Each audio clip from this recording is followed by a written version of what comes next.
Okay. All right. Good afternoon. I do not have that much at the top, so I'll be quick and then happy to jump in and take your questions. So as you saw yesterday, U.S. Central Command announced that the USS Abraham Lincoln, equipped with F-35C aircraft, entered the CENTCOM area of responsibility. The movement of the Abe into the CENTCOM AOR was directed by Secretary Austin earlier this month as part of broad adjustments to U.S. military posture in the region designed to improve U.S. force protection, increase support for the defense of Israel, and to ensure the United States is prepared to respond to a various range of contingencies. Again, we remain focused on efforts to de-escalate tensions in the region, and while also remaining focused on securing a ceasefire as part of a hostage deal to bring all of the hostages home and to end the war in Gaza.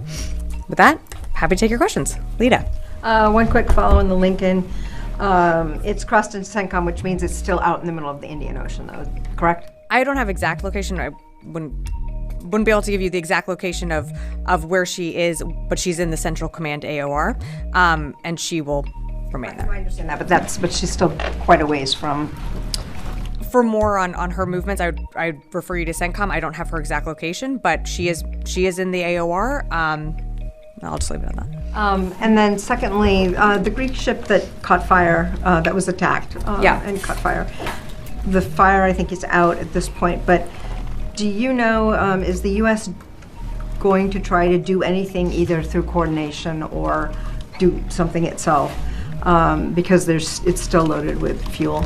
So what, just for awareness, what you're referring to is the Houthis launched an attack on a vessel that was carrying approximately 1 million barrels of crude oil. I know that the ship did catch fire. I don't know the status. What I would say is that once again, the Houthis have attacked a ship that is carrying oil and that could likely spill into the Red Sea, creating an environmental disaster. Also brings to question, what exactly does this accomplish, seeing as how they said that they were launching these attacks to help the people of Gaza. Not exactly sure how that helps anyone in Gaza.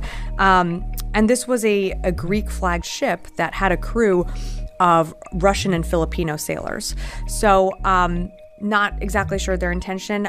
In terms of U.S. response, that through Operation Prosperity Guardian, we have ships in the in that region that continue to defend and protect freedom of navigation. The U.S. will assist where possible, but I believe another partnership was in the vicinity and was able to help assist getting crew off of that ship. Right. The French got them off the ship. I'm talking about the impending environmental disaster. Yeah. Is there any effort ongoing right now that you're aware of that the U.S. is involved in to do something to mitigate what could be an environmental disaster there? At the moment, I think we're working with that the private company, but I'm not aware of like right now we are engaged in any environmental mitigation. This is something that we're going to work with that private company on, but I'm not aware of anything else that we're doing at this moment. That's not to say that we won't in the future. Yeah. Joe. Thanks. Could you provide any updates on the Georgia submarine? Is it still in transit? The Georgia is still in transit. She's in the Eastern Mediterranean. And when she chops into the Central Command area of responsibility, it will be pretty noticeable, but we can let you know. And then can I ask on the force posture, the increased force posture in the region, it was presumably done in the aftermath of the Iranian threats and the threats from Hezbollah and others to retaliate against Israel. It's been a couple weeks, I think 2 or 3 now. We haven't seen that retaliation. Is it an open-ended deployment of this increased force posture, or until an attack happens, or how is the Pentagon assessing how long these troops and these assets will be there? Because some of these were taken out of the Indo-Pacific, which the department has said is the #1 threat to U.S. national security. So in terms of a timeline, I don't have anything to broadcast in terms of how long the TR will stay in theater and how long the ABE will stay in theater. But in terms of your question on, timing of a potential response from Iran, we've moved capabilities into the region that I think it's fair to say have gotten into the headspace of Iran, and will influence their calculation on how and if they choose to respond. We don't want to see that happen, but we have 2 carrier strike groups there, each, with 4 destroyers. That sends a very powerful message of deterrence, and it also sends a message that we will stand with Israel should we need to come to their defense.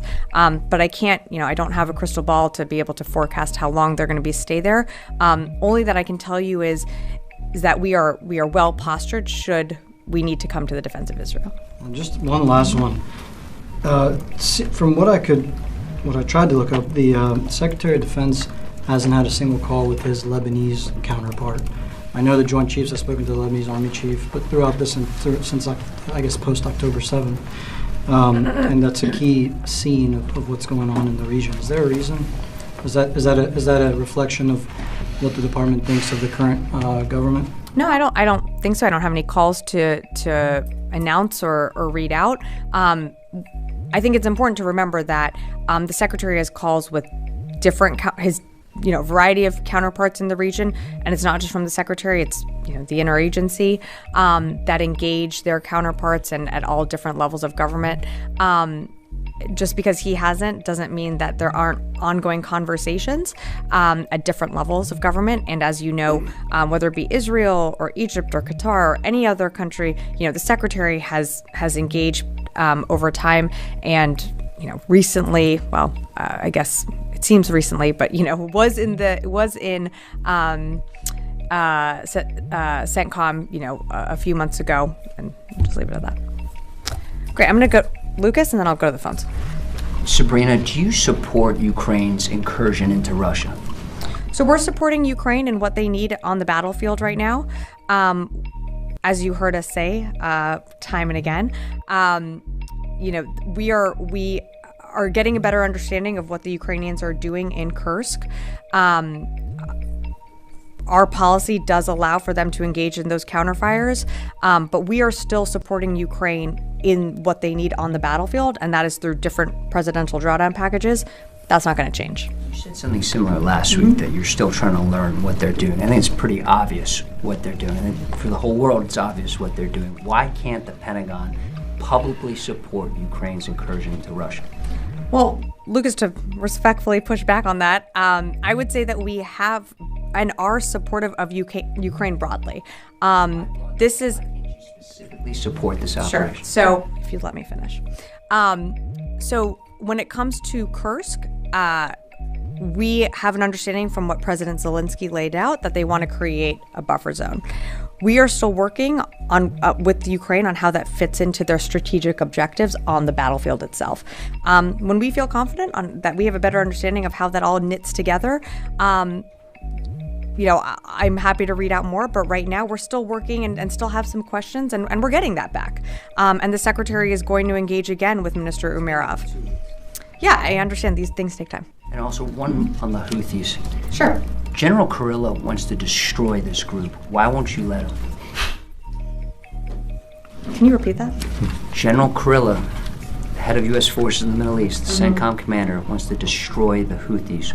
Why won't you let him do that? I think I'm not sure if you're referring to specific comments. I think General Kurilla is in lockstep with the Secretary on wanting to degrade the Houthis' capabilities to being able to disrupt shipping lanes in the Red Sea and the BAM. And General Kurilla has done an incredible job of bringing together and leading a coalition of like-minded nations to degrade the Houthis' capabilities. And you're almost seeing them doing that on a daily basis. And it actually has degraded the Houthis' capabilities. Attacks keep happening. We now have an environmental disaster in the making. You said 1 million tons of oil is about to be dumped in the Red Sea. This is a big problem. Yeah, can I just say 1 million, potentially an environmental catastrophe of 1 million barrels of crude oil in the Houthis' backyard. That is an environmental disaster that they're going to have to deal with. And at the end of the day, you tell me what they say on how that gets to their strategic objectives, because I'm not sure that I'm understanding that. I'm going to go to the phones and then happy to come back to the room. Jeff Schogel, Task and Purpose. Hi, I came in late, so I'm really sorry if you've already addressed this. Is the Theodore Roosevelt still in the AOR, meaning there are two carrier groups in the AOR? Correct, Jeff. There are two carriers in the AOR right now. Thank you. Okay, great. Heather, USNI. Hi, just to go on about the suit union and the environmental disaster. So at this point, the Houthis have now created a couple different environmental disasters and sank a couple different ships.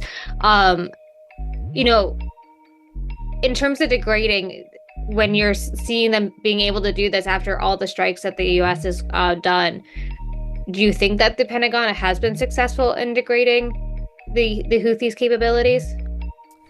Yeah, thanks, Heather, for the question. So the simple answer is yes, we have been successful in degrading their capabilities. They still maintain a robust arsenal, but we have been able to degrade their capabilities over time, and we have been able to protect ships that transit the Red Sea with our alliance through Operation Prosperity Guardian. So it's not for nothing. We still know that they maintain capabilities, but the fact that we have been able to conduct dynamic strikes to prevent ships from being harmed, to prevent innocent sailors and mariners transiting that region. Yes, they have gotten a few attacks through when it comes to some vessels transiting, but we've also been able to degrade their capabilities, and I think that is due in large part to the leadership of General Kurilla and the coalition that he's built with the secretary as well of Operation Prosperity Guardian. I'll take one more from the phone and then happy to come back in the room. Laura Seligman, Wall Street Journal. Are you there? Hey, sorry for that delay. Just unmuting myself. A couple questions following up on the Kursk incursion. First of all, what is DoD's understanding is the strategic goal of the Kursk incursion? And then secondly, has the use of U.S. weapons in Kursk violated any U.S. policies? Yeah, thanks, Laura, for the question. In terms of their goals, I would direct you to what President Zelensky said a few days ago, which is our understanding is to create a buffer zone. We do have some more questions on that. We are trying to understand more on, how that knits into their strategic objectives on the battlefield. And in terms of your follow-up, our policy does allow for Ukraine to conduct counterfires to defend itself from Russian attacks coming over that border region. And that border region does include Kursk, it does include Sumy. And so they are defending themselves from Russian attacks within that region. All right, happy to come back in the room. Oren. Two questions. One in Ukraine. When you're talking about a buffer zone and Ukraine tells you that's what they're creating or says openly that's what they're creating, is there a limit that you have placed on the Ukrainians on how big that buffer zone can be? How wide of a buffer zone are they going for? That's something that we continue to work with them on exactly what are their strategic objectives on creating that buffer zone and how, if they plan to expand. These are questions that we're continuing to ask, so I don't have an update for you right now. So they haven't communicated to you, here is how far we're going with our buffer zone? Not to my knowledge. And then on the Abraham Lincoln, Secretary Austin had ordered it to accelerate. It's now in the AOR. What was its original arrival date supposed to be, and how much time did the acceleration cut off? How much faster did it get there? Yeah, so I'm not going to get into timelines and specific dates, but what I can tell you is that in transit, Indo-PACOM had set up a few stops that were in the pre-planning phase that the aide was going to engage on, and those were pulled down so that she could have an expedited in-shop into Central Command. Goyle. Thank you, Madam. Two questions, please. One, tomorrow morning, Defense Secretary, of course, will be welcoming the Defense Minister of India, Mr. Rajnath Singh. So much going on in the region in South China Sea and all the conflicts going on in Bangladesh, conflict going on in Pakistan, and also China's expansion in the region going on. So what do we have new now between the U.S. and India military-to-military relations when Secretary Lloyd Austin welcomed him tomorrow here at the Pentagon? So as you mentioned, it's happening tomorrow. So I'm not going to get ahead of the secretary. We will have a readout. There will be a range of issues discussed. I have no doubt they will be discussing the close coordination and partnership when it comes to the Indo-Pacific, and our shared goals of maintaining and keeping a free and open Indo-Pacific. But I'm just not going to get ahead of the secretary. And once that meeting concludes, we will have a readout. Madam, before my second question, how the two leaders are getting together? Have they known each other very well as far as relations are concerned, and how the military-to-military relations between the U.S. and India are standing today? The mill-to-mill relationships between the United States and India are strong. You've seen that cooperation deepen, and not just from a DoD perspective, but from an administration perspective.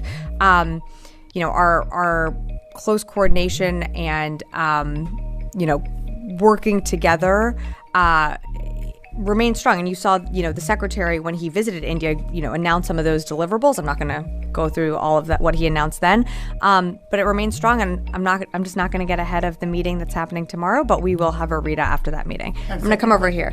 I'm going to jump over here, Louis, and then over to you. Yeah. First on Ukraine, earlier this week, General Ryder said that the indications were that a small number of Russian forces were moving into Kursk. Is that still the same guidance, or can you amplify that just a little bit more and give us some information about where these forces are coming from? Are they sizable enough to potentially push back?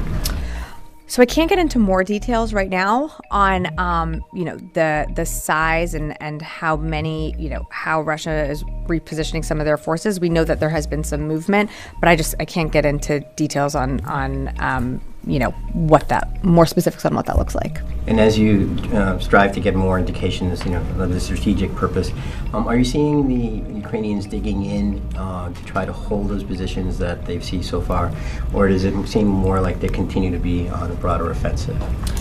Well, that's actually some of our questions that we have for Ukraine is their intention to continue to hold, or how, when they say they're creating a buffer zone, and to Oren's question of, how large are they going to expand?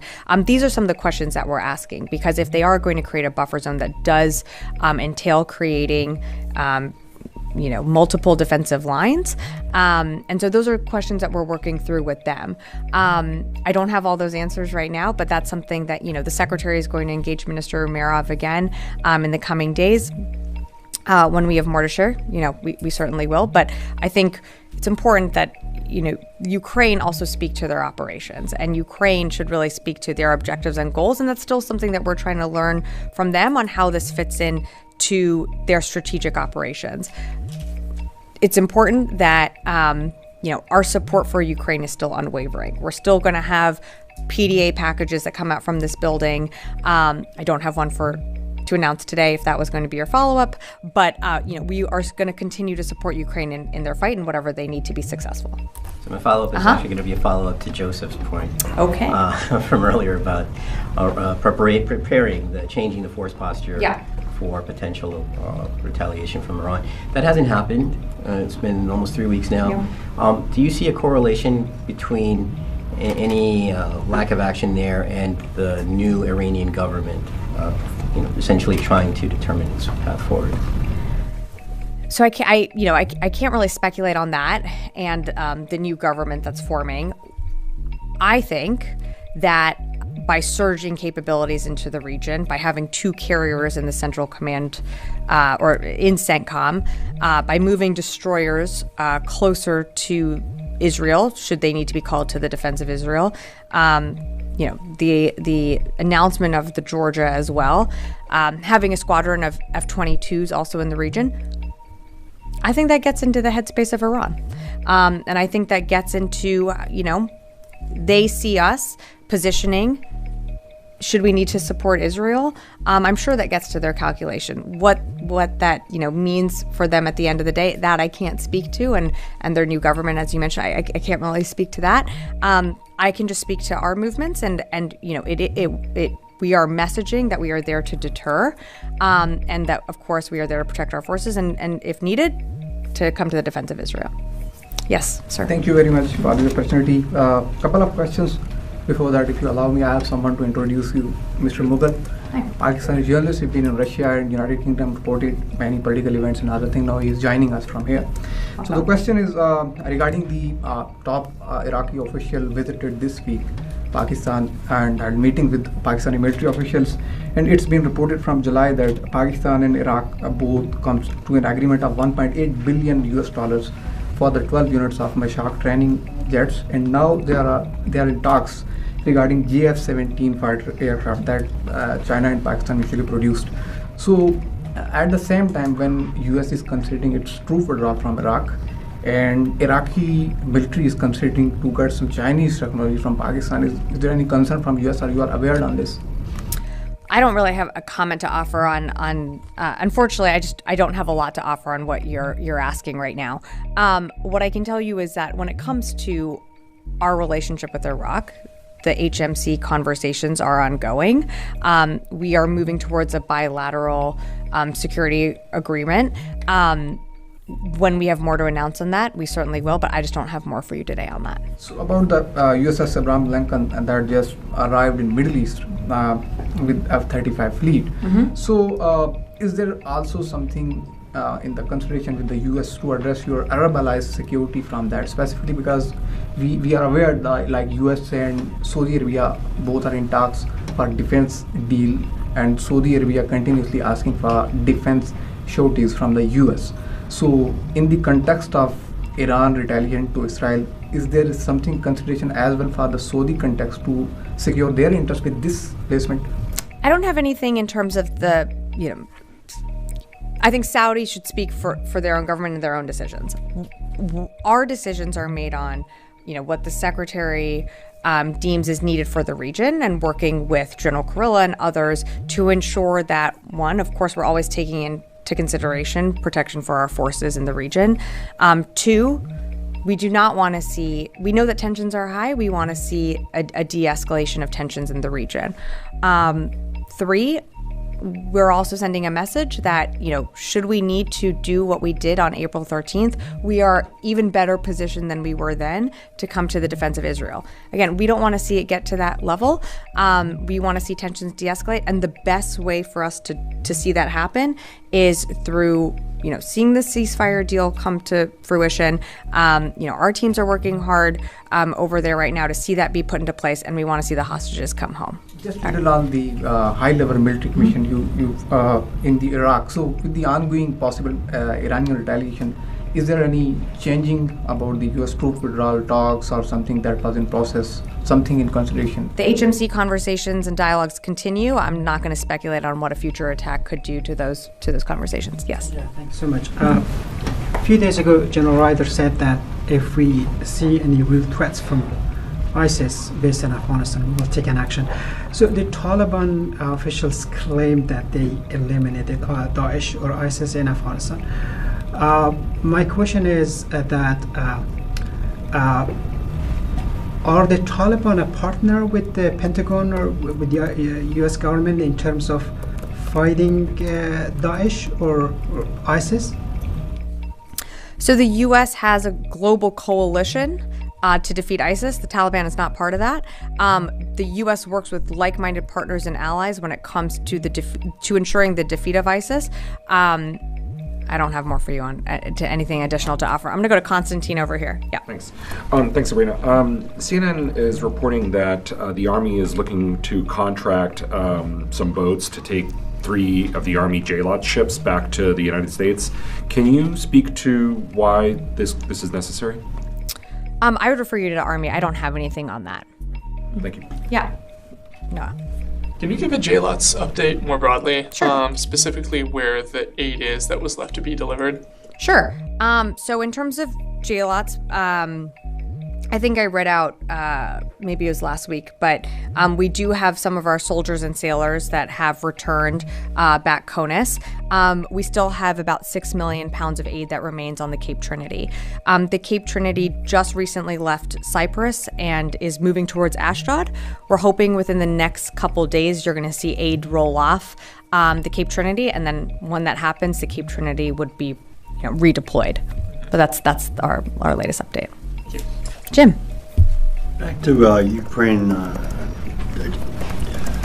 So, have you guys seen that the Russians, are they pulling folks out of the Donbass? Because that offensive is still going on. And is the Kursk operation having any effect at all on the Donbass? So, in terms of where Russians are repositioning some of their troops from, I can't really speak to that. We know that there has been some movement, but, really that's not for us to speak to. I think when it comes to your second question, it remains to be seen how Kursk impacts the East. That's something that, we're still trying to get a better understanding from the Ukrainians on the long-term goals in the region or in that area, and also understanding how that fits into their strategic operation. So, that's still something that we're working through, and I just don't have that answer for you on how that impacts the East just yet, because I don't think we know. Is that one of the things that the Secretary is asking his counterpart? I won't go beyond the readout, but you can believe that the Secretary is asking a lot of questions. Yes, one here, and then I'll go to Liz. Thank you very much, Rubina. Russian President Vladimir Putin has visited Chechnya after 13 years. How do you see this visit, especially in context of Ukraine advancing into Russian territory? Is it a backstep of Russia, or is it a victory of US-led Western Bloc military strategy that Chechnyan group has been supporting Russian army? So President Vladimir Putin has visited it after 13 years. So is Russia on the back foot right now? I think you're seeing Russia continue to recruit and amass a force. And, they have that ability to do that. I can't really speak to this visit. I'm sorry, I just don't know enough about it to really comment on it. But what I can tell you is what we're doing. And what we're doing is supporting Ukraine, and you have the Secretary leading the Ukraine Defense Contact Group almost monthly. You have 50 nations coming together to support Ukraine.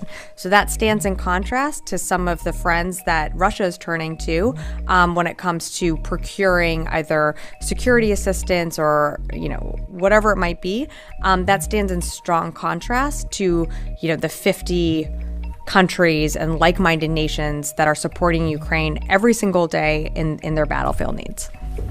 Liz, last one. Thanks, Sabrina. We have Liz and Lucas in the room today. Yeah, okay. tag team. With questions. Moving back to the Houthis, why does the U.S. not have a larger presence in the Red Sea and Gulf of Aden? Because the Houthis are still having successful attacks. So I wouldn't say that we don't have a presence. We still maintain a presence in the region. And it doesn't, just because the United States might not have a destroyer in the Red Sea, doesn't mean that we don't have other partners operating there that are either part of Operation Prosperity Guardian or operating on their own. So I think it's important to remember that this is a global coalition and it is a global problem. And it's not just the United States that is there to defend shipping lanes and to ensure freedom of navigation. It is on all of us. And that's what you're seeing, other countries come to the rescue and support of crews who, were hit by the Houthis, earlier this morning. Another country's ship helped rescue that crew. So the United States will always adjust its force posture there, but just because we don't necessarily have a presence in that specific strait doesn't mean that one of our partners or allies doesn't. It's just a quick follow-up. Since these attacks are still continuing and the U.S. hasn't been able to deter the Iran-backed Houthis, how is the U.S. supposed to deter this potential attack from Iran on Israel? And yet I just got questions about why hasn't Iran attacked yet? And I would almost say is deterrence working? I can't speak for Iran. The Houthis continue to engage in their, unlawful attacks against innocent mariners.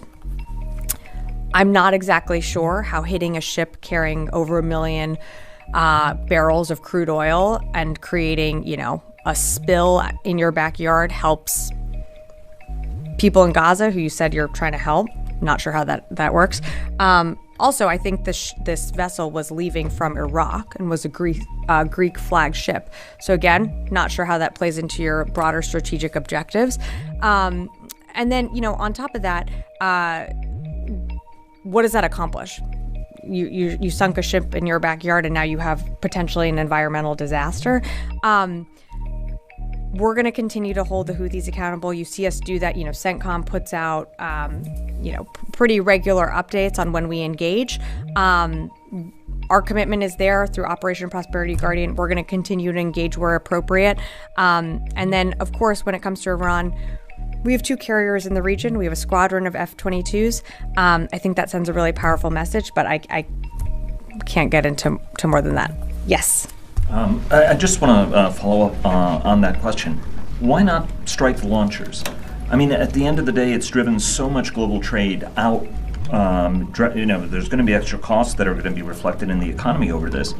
At what point do you need to escalate strikes on the missile launchers themselves to try to establish perhaps a little bit more deterrence, a little bit more order to the questions that have been kind of going around on that? You're talking about Houthis?